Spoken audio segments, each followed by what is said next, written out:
this is going to be chicken and asparagus. There's little things in there, asparagus, there's little green things in there.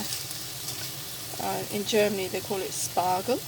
And they got massive farms selling the stuff because everybody's so enamored with it. And they got white spargel over there. Anyway, that has got hemp seeds, linseeds, coconut, a little bit of mustard, tiny bit of apple cider vinegar, one chicken breast which I've cut into chunks, and 2 asparagus stalks which I've cut into chunks.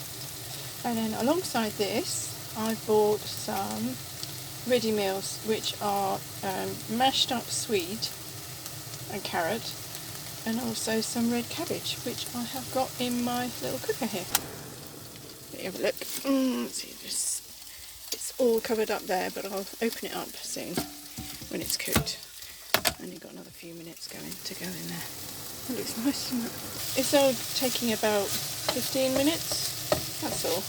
I've got it on low and slow again because I don't like to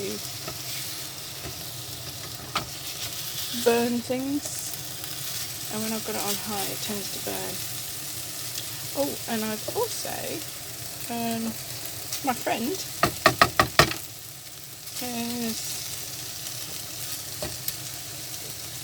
very, very kindly put a nice big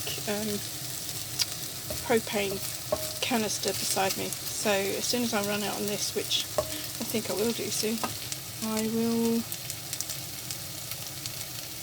have to put that one in, and I have to figure that out, so I'll film that as I do it, because I haven't even done it before. I've had this can for a year now. May 1st I bought it, no, May 3rd on my birthday last year I got it. So, and then I've been cooking meals in this and drinking a hell of a load of coffee and tea. There you go.